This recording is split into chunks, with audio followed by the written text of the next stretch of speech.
ಎಲ್ಲರಿಗೂ ಆಗಮಿಸಿದ ತಮ್ಮೆಲ್ಲ ಮಾಧ್ಯಮ ಬಂಧುಗಳಿಗೆ ಸ್ವಾಗತ ಕೋರುತ್ತಾ ಈಗ ಅಧ್ಯಕ್ಷರು ಮುಂದಿನ ಮಾಹಿತಿಯನ್ನು ಹೇಳಲಿದ್ದಾರೆ.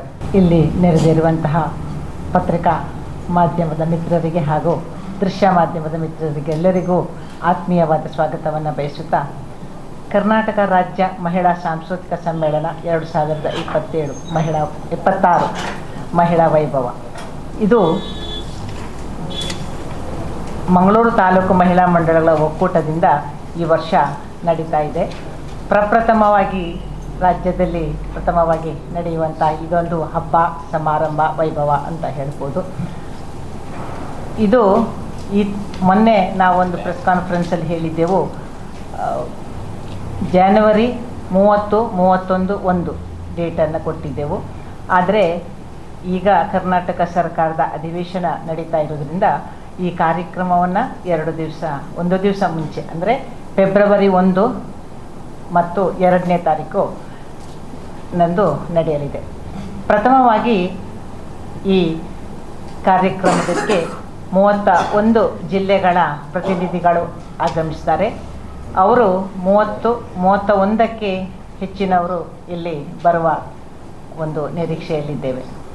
ಹಾಗೆ 1ನೇ ತಾರೀಕಿಗೆ ಮೊದಲಿಗೆ ನಾವು UBMC ಬಲ್ಮಠ ಮೈದಾನದಲ್ಲಿ ಸೇರಿ ಅಲ್ಲಿಂದ ಒಂದು ವೈವಿಧ್ಯಮಯವಾದ ಮಹಿಳಾ ಜಾಥಾದೊಂದಿಗೆ ನಗರದ ನೆಹರು ಮೈದಾನಕ್ಕೆ ಬಂದು ಅಲ್ಲಿ ನಮ್ಮ ಜಾನಪದ ಕ್ರೀಡೋತ್ಸವ, ಮಹಿಳೆಯರಿಗೆ ಹಗ್ಗ ಜಗ್ಗಾಟ ಸ್ಪರ್ಧೆ ಹಾಗೂ ಇನ್ನಿತರ ಸ್ಪರ್ಧೆಗಳು ನಡೆಯಲಿದೆ. ಮತ್ತು ಉದ್ಘಾಟನಾ ಸಮಾರಂಭವು ಅಲ್ಲಿ ವಿವಿಧ ಗಣ್ಯರ, ಸಭಾಪತಿಗಳು, ಮುಖ್ಯಮಂತ್ರಿಗಳು ಹಾಗೂ ಸಂಸದರು, ಶಾಸಕರ ಮತ್ತು ಪ್ರಮುಖ ಗಣ್ಯ ವ್ಯಕ್ತಿಗಳ ಸೇರುವಿಕೆಯೊಂದಿಗೆ ಈ ಕಾರ್ಯಕ್ರಮದ ಉದ್ಘಾಟನೆ ನಡೆಯಲಿಕ್ಕಿದೆ. ಬಳಿಕ ಮಧ್ಯಾಹ್ನ ಮೇಲೆ ನಮ್ಮ ಕುದ್ಮಾಲ್ ರಂಗರಾವ್ ಪುರಭವನದಲ್ಲಿ ಸಾಂಸ್ಕೃತಿಕ ಸ್ಪರ್ಧೆ, ಆಹಾರ ಮೇಳ, ವಿಚಾರಗೋಷ್ಠಿ ಮತ್ತು ವೈದ್ಯಕೀಯ ಶಿಬಿರಗಳು ನಡೆಯಲಿಕ್ಕಿದೆ. ಹೀಗೆ 10 ಹಲವು ಕಾರ್ಯಕ್ರಮಗಳನ್ನು ಹಮ್ಮಿಕೊಂಡು 2 ದಿವಸದ ಒಂದು ಮಹಿಳಾ ವೈಭವವನ್ನು ಈ ವರ್ಷ ಹಮ್ಮಿಕೊಂಡಂತಹ ನಮ್ಮ ಮಂಗಳೂರು ತಾಲೂಕು ಮಹಿಳಾ ಮಂಡಳಗಳ ಒಕ್ಕೂಟ ಇದಾಗಿದೆ. ಅದಕ್ಕೆ ನಮಗೆ ಪ್ರಚಾರವನ್ನು ಮಾಧ್ಯಮದವರು ನೀಡಬೇಕು, ಪ್ರೋತ್ಸಾಹವನ್ನು ನೀಡಿ ನಮಗೆಲ್ಲರಿಗೂ ಈ ಒಂದು ಕಾರ್ಯಕ್ರಮದ ಯಶಸ್ಸಿಗೆ ನೀವೆಲ್ಲರೂ ಸಹಕಾರಿಯಾಗಬೇಕು ಅಂತ ಹೇಳಿ ನಾನು ತಾಲೂಕು ಒಕ್ಕೂಟದ ಪರವಾಗಿ ನಿಮ್ಮಲ್ಲಿ ವಿನ್ನವಿಸಿಕೊಳ್ತಾ ಇದ್ದೇನೆ. ಹಾಗೆ ನಾವು 5 ಜನ ಮಹಿಳೆಯರಿಗೆ ಕರ್ನಾಟಕ ಮಹಿಳಾ ರತ್ನ ಪ್ರಶಸ್ತಿಯನ್ನು ನೀಡಲಿದ್ದೇವೆ.